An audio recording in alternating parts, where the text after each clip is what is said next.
Hello, my name is Rob Edwards. Welcome back to my YouTube channel, and today we are talking Wheel of Time, Season 1, Episode 8. It is the season finale called The Eye of the World after the first book in the Wheel of Time series, also called The Eye of the World because that's what naming things after means. As ever, I am going to take 7 images. I've slightly cheated. 7 images plus an extra one, which are going to help me talk your way through this episode. The stuff that happened in it that I really loved, the stuff that happened in which I wasn't so keen on. And this is another one of those episodes where I am going to have to split this up into 2. I'm going to start basically spoiler-free for the books. There's one thing I want to say which is sort of a spoiler, but not enough that I think it's going to bother anybody. And then I'm going to go back through the episode and talk about those same images, but this time in full book spoiler mode, because there's a lot to say about this episode. One thing to say about this episode, and this is the thing which I think it's not terribly a spoiler, but it is sort of a spoiler. One thing is that I think a lot of book readers, and certainly me myself, would tell you that the ending of The Eye of the World, the book, is the weakest part of it. There's a lot of great stuff which leads up to the finale, but the ending of the book is confused. It doesn't pay off all of our characters.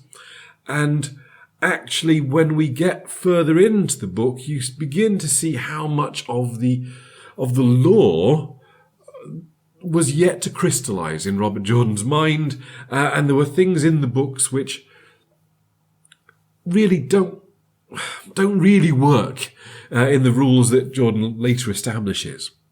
So with this episode, the show had an opportunity to make some changes that people would actually enjoy, to make some changes which might even improve upon the original text. Did they do it? Let's get into the episode and find out. By the way, the first thing before we get into the actual episode itself, I should point out the shelves behind me are a little bit emptier. The room I'm in is a little bit echoier, and that's because I am in the middle of moving house. So apologies for that. I hope it doesn't spoil the enjoyment of the video too much. But let's get into actual Wheel of Timeness now. So we start again with another epic cold open. 3,000 years earlier it begins, and I got super hyped immediately, assuming that what we were about to see was the prologue to book 1. It's not entirely what we got, but we did get to see at least some of the same characters that the prologue gives us, just even slightly earlier. So this is a prologue to the prologue of Book 1 in the 8th episode of Season 1. It's very confusing, but it is very cool. We get to meet Lews Therin Telamon, the dragon of his age, and we get to see him having his conversation about his plan, about how he intends to beard the Dark One in his lair and really put an end to him. We see that the Tamerlane of the time is really not into this as a plan, that it was too risky, there were too many things that could possibly go wrong. And the Lews Therin basically was going, okay, if you're not going to help me, I'm going to take our people, just the male Aes Sedai, the people who will follow me, and we're going to do it ourselves. And this, of course, was a fantastic idea with no negative repercussions at all. I actually had to watch this scene twice because the first time I had to watch it was with my wife, and she likes to have the Finnish subtitles on for those rare times. She's got very good English, but for the rare times when something is said which she doesn't quite catch, so she likes to have the subtitles on. And it meant that I watched the prologue for this episode completely unaware of what was happening. I know enough Finnish now to pick up a few words here or there, so I get a general gist of what was happening, and I do recognise the name Lews Therin Telamon.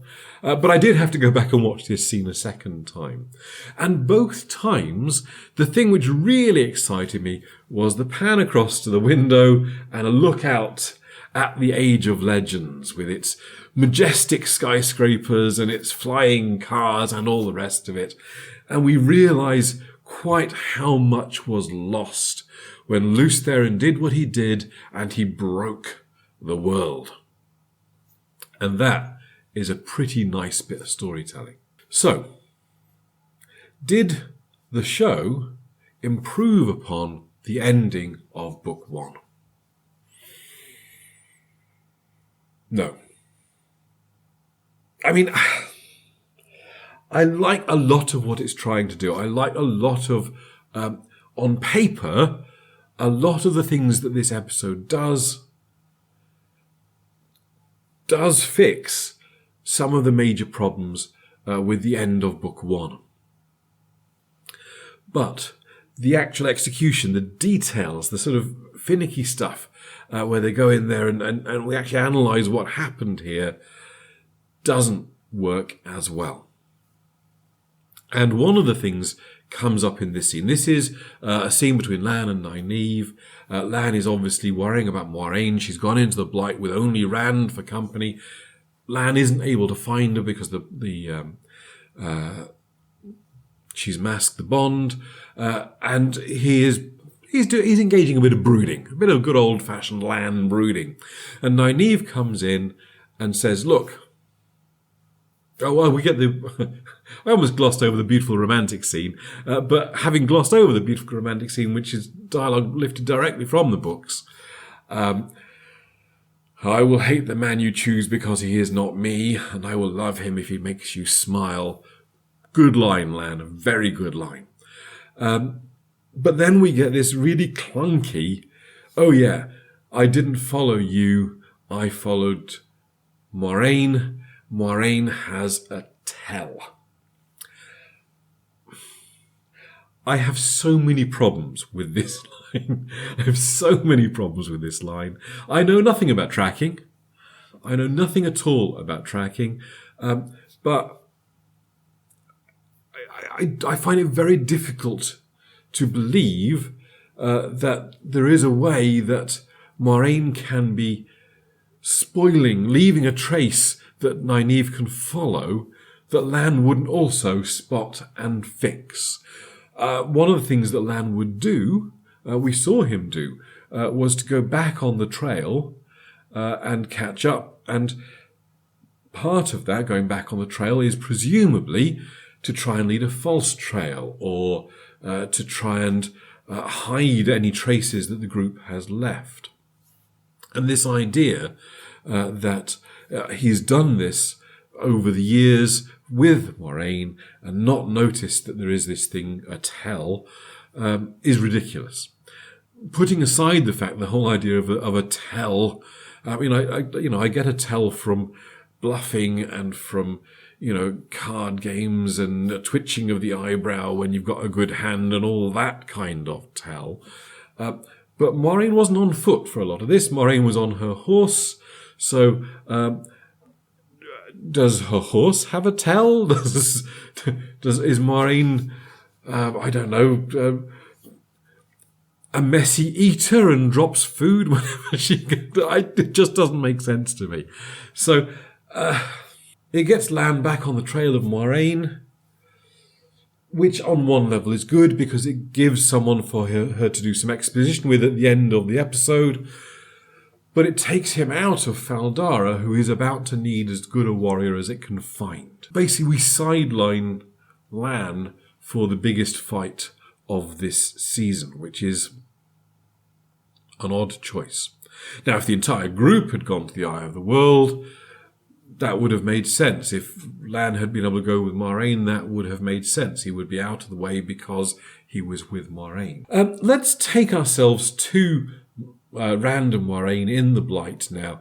And I had lots of shots. When I was going through my taking of photos, taking of stills from the episode, I had Moiraine and Rand in the Blight, and then I had Fire Eyes appearing in Rand's dream, and then I had the reveal of Fire Eyes' human face, and all of this stuff was great. But I've only got so many. Because of my self-imposed limit of 7, I've cheated. I couldn't take all those. So I want to say a few things about the Blight before we actually talk about this image that we're looking at here. First of all, I still don't really like the way they realised the Blight. It felt safe. I mean, despite the fact that, Maureen issues all these dire warnings, and when Rand does have a nap, possibly the Blight tries to take his fingers, or was that part of the dream and it didn't it felt safe. There was no, apart from a few dead bodies, at no point did I feel that Moiraine and Rand were in any kind of danger, any kind of threat beyond the presence of the man from Rand's dreams. It also felt small. We had this opportunity 3 times. They got to see through a gap in the Blight. Don't know what the gap was doing there, given how closed in and gnarly everything is. But when 3 things needed to be seen in the distance, the Blight opens up enough to see the towers of Malkir, enough to see the army of Trollocs heading towards Tarwin's Gap. And because we don't get really much of a sense of time passing here, we've got no idea of how much travel they have in the Blight, how much time is spent here. Everything feels small and everything feels safe. And that is not the Blight. I do like the visual of these creepy trees, and I like the visual of the kid who's being overtaken by mushrooms, and all of this stuff is great. But adding them together does not give enough of a whole. Essentially, I just don't think it really works to be the threat the Blight should be. Now, maybe this is one of the many compromises they had to make for COVID for this episode. Originally, they were supposed to be going to a forest and filming this scene in a real place with some very apparently distinctive trees. But they weren't able to go there, so they had to build the Blight on a soundstage, and maybe that's why it feels so small. Maybe that's why it feels so closed in.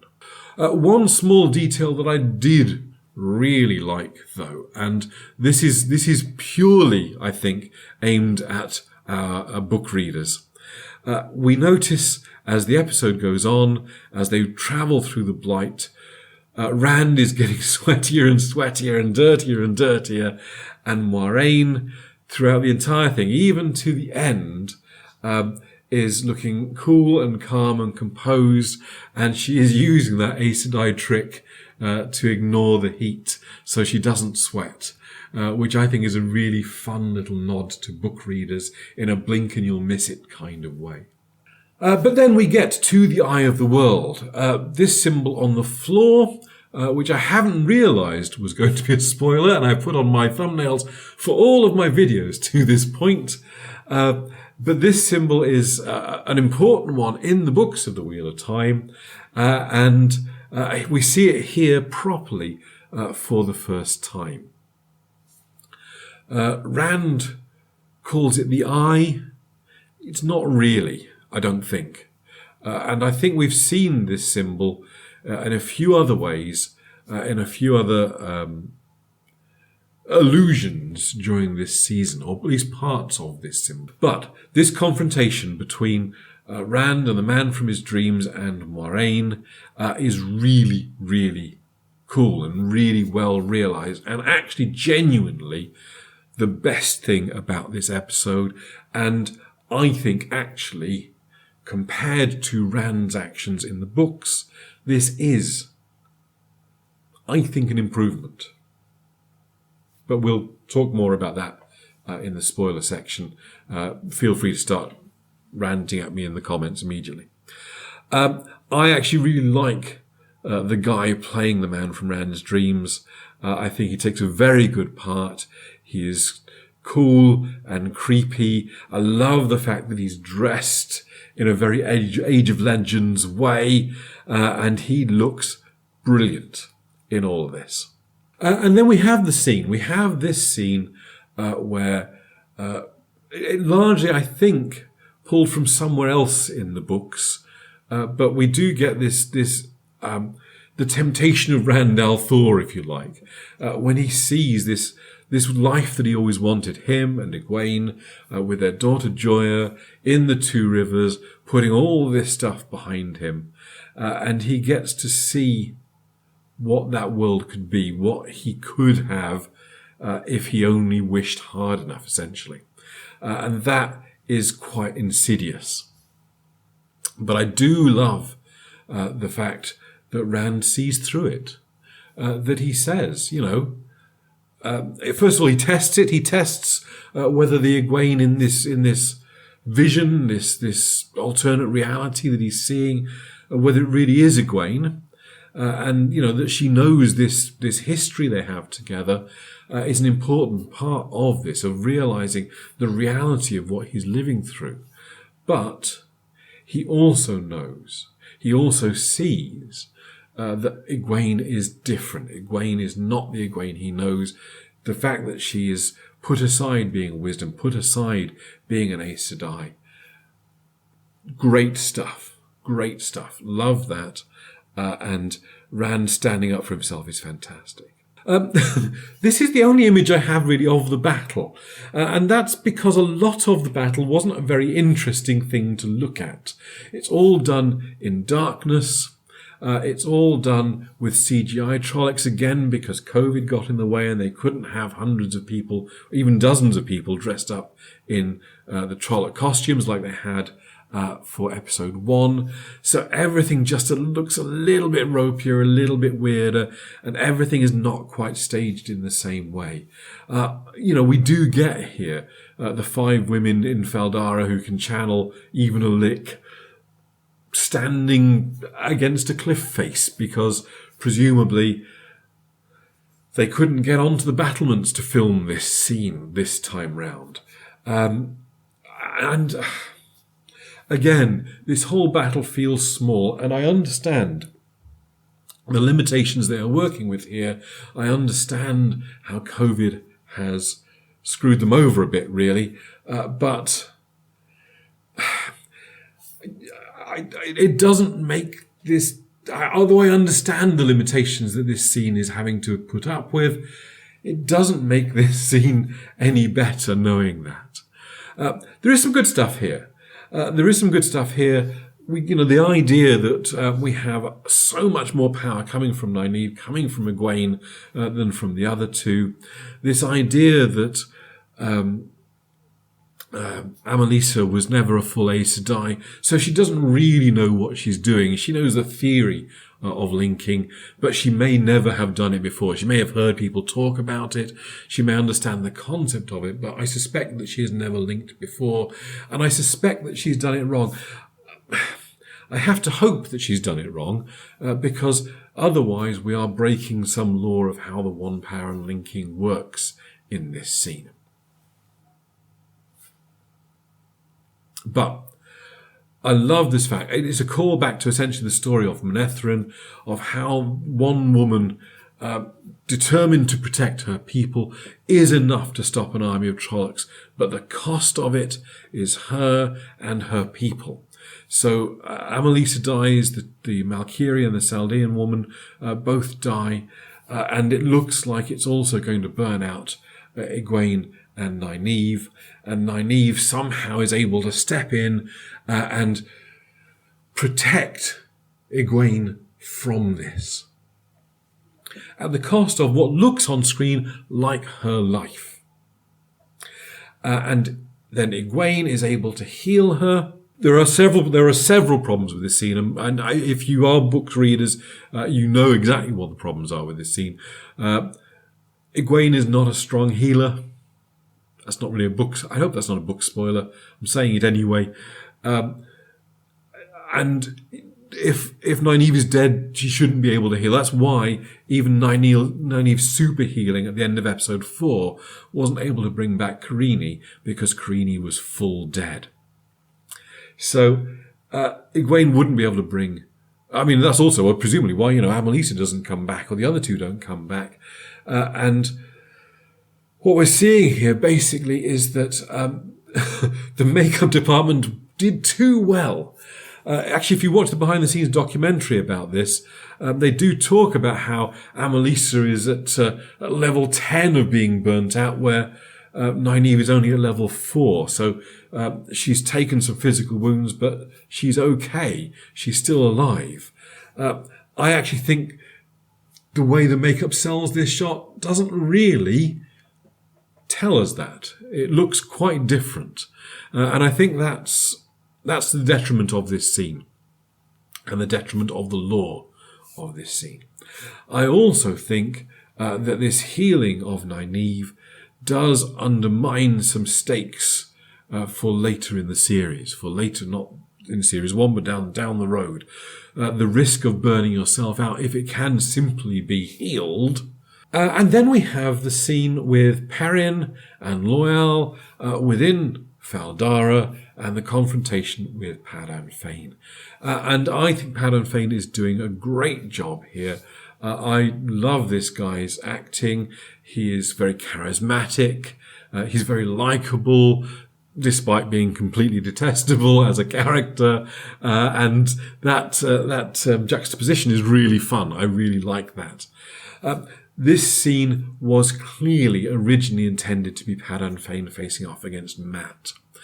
And it would have worked.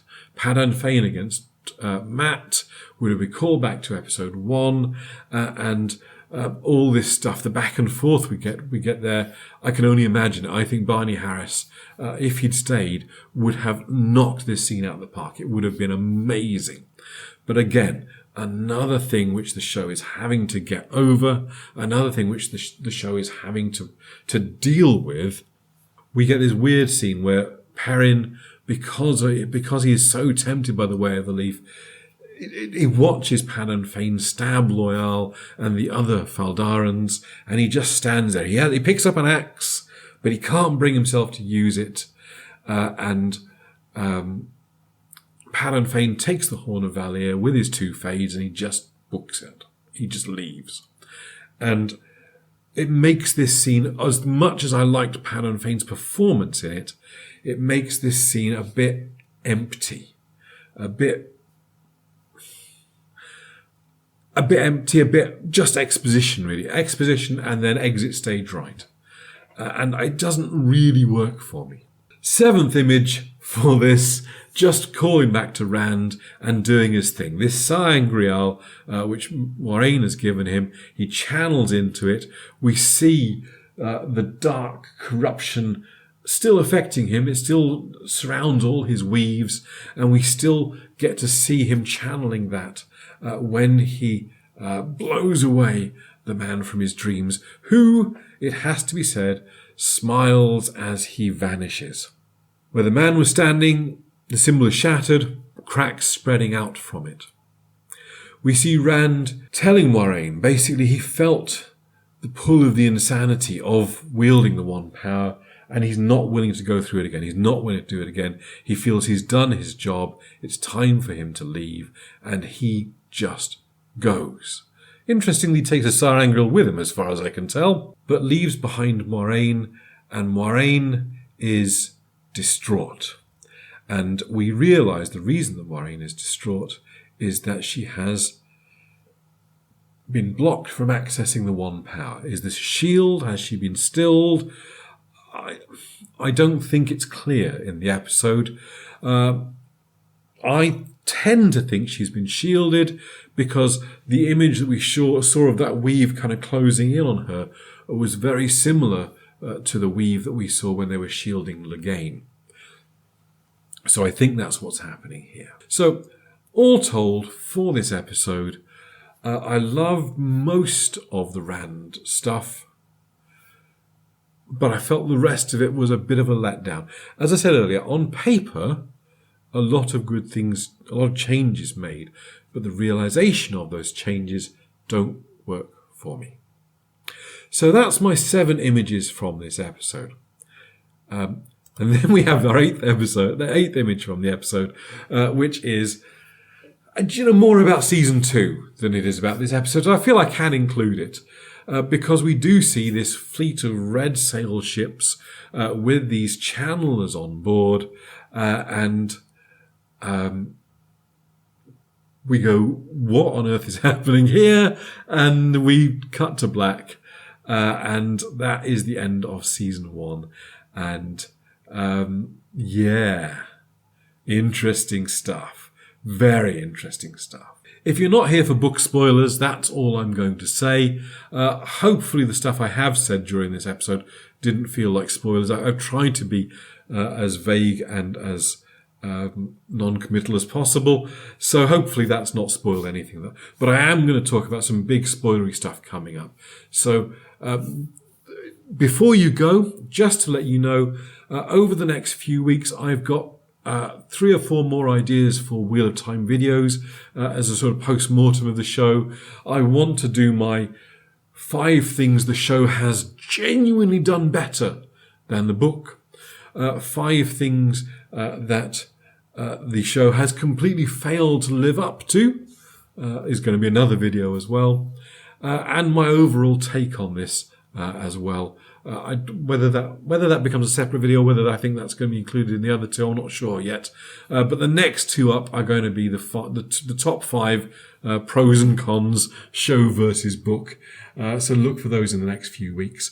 There might be a little bit of disruption in my timetable, and I will understand if that means everyone vanishes from my channel. But as I say, I am moving, so things are going to be a bit weird over the next few weeks, I expect.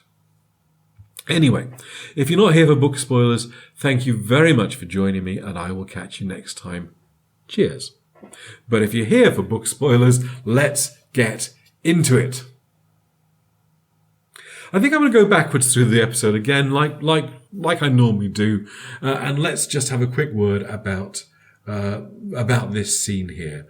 And I am really interested in what they're doing with the Seanchan. A couple of things that they've done. They've clearly gotten rid of the chain, but I think this weird mouth thing is probably a replacement for that. I love the fact that if you are looking closely at this scene, you can see that at least one of these 2 women who are channeling is really not into it. She's not happy about what's going on here. I think there are definitely marks in the dirt on her face, which would suggest tear trails. So that is really interesting. I do want, because we got a thing a couple of episodes ago about some boats going missing to the west and some Aes Sedai going off to investigate. The timetable probably doesn't fit to have either of these women be an Aes Sedai turned into a Damani. But, yeah, interesting. Rand and his sa'angreal, basically, it makes more sense than the well that was at the eye in the books. Because this idea that there would be a pool of one power that men could channel without touching the corruption, the taint. It doesn't really fit with other stuff we see in the books later on. So I'm kind of glad that we got a different way of approaching it. We saw the sa'angreal right at the very start of episode 1, so I'm glad it didn't just come out of nowhere, although I suspect for a lot of people new to the show, it probably felt like it was coming out of nowhere. And I do sort of like the fact that we don't have Rand suddenly travelling and blowing up the army at Tarwin's Gap, particularly with the strange, mysterious voice that he hears. Was it the Creator? Was it the Light? Nonsense, basically. All well clear of this book, thank you, of this show, thank you very much. And I do like the subdivision of labour, basically. I like the fact that instead of everyone going to the Eye of the World and then Rand doing all the stuff, we just get Rand and Moiraine going to the Eye of the World, letting stuff happen back in Faldara, and I think that is a positive. I kind of miss Crazy Padan Fain. Maybe we'll see more of that working his way into his character, but I kind of miss it. It took me 3 watches of this episode to realise that the 3 people he stabs at the end of this scene here, or the three people who were digging at the Horn of Valir, were Uno, Loyal, and some other bloke, I has absolutely convinced myself that it was Uno, Loyal, and Ingtar, and I'm going, there are three characters there I don't want to die, because I love Ingtar in Book 2. I think he's fantastic in Book 2. But actually, it turns out that's not Ingtar. We haven't actually, don't think, met Ingtar yet. So Ingtar, I'm saying Ingtar an awful lot now, and it doesn't make any sense. But I'm just glad it wasn't him. I'm also glad that Rafe Judkins has said that Loyal is not dead. I'm hoping Uno isn't as well. But as I said in the non-spoiler section, I think this scene, I think they were setting up in episode 1 that this scene was going to be a callback to Matt and Padan Fain, and it doesn't really work as well as with Perrin. And I do like this idea that Padan Fain, in the early times anyway, is more of a foil for Matt than for Rand. But I do hope we see more of Padan Fain and quite what he does to Rand later on. So, you can't heal death, you can't heal stilling. Okay, you can heal stilling. You can't heal burnt out, though, I don't believe. And again, love the fact that we give agency to Nynaeve and Egwene in this scene. We actually get to see them do stuff, contribute to the story at the end of the season. That is a positive thing. It's just the details of how it fits together don't really work in the lore, and my hands are moving a lot. But this whole scene suffered from looking so small because of the restrictions that COVID brought in.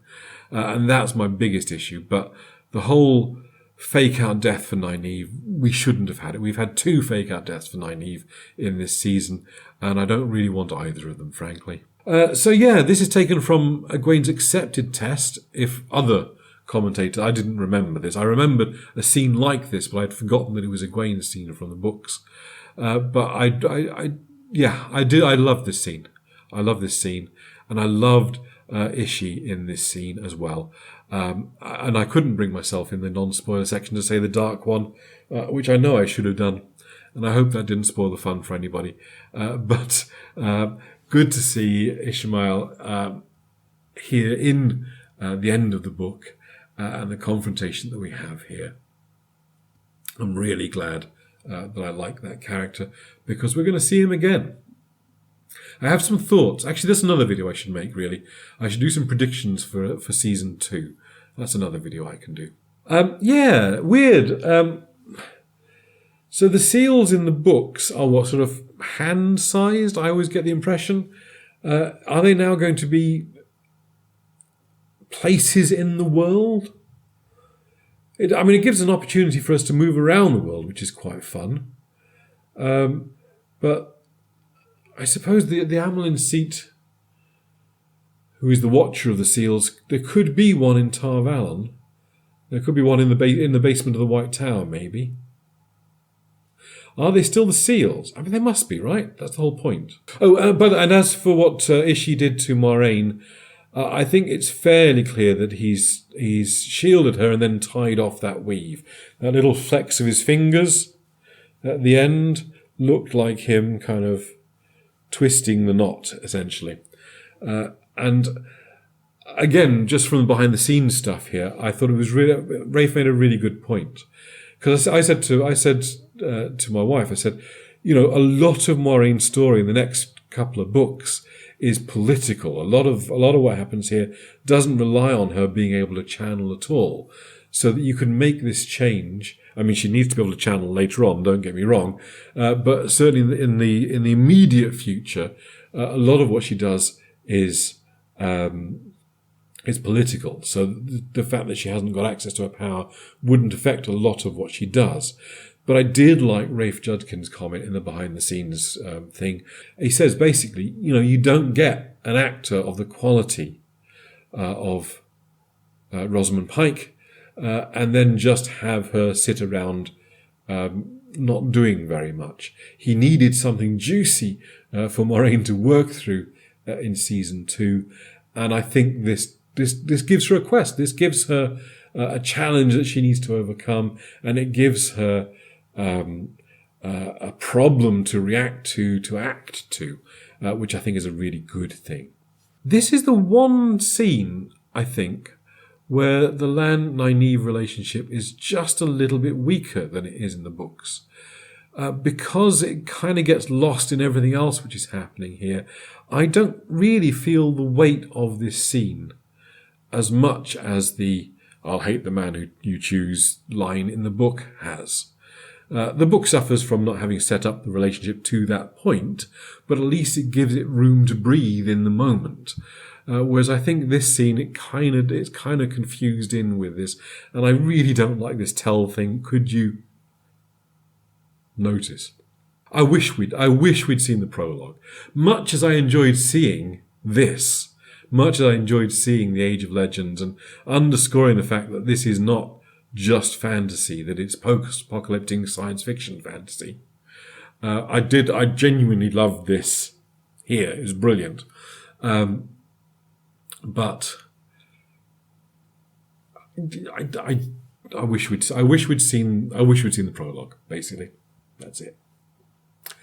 Anyway, that's it from me. I think I am going to do a video now to add to my pros and cons of the book versus the show. To add to that, my predictions for season 2, because I have some thoughts which I won't share here because this video is already very long. I just noticed the time. This video is already very long. Anyway, thank you very much for watching. There will be more Wheel of Time content coming from me in the next few weeks. But for now, thank you very much for joining me, and I will catch you next time. Cheers.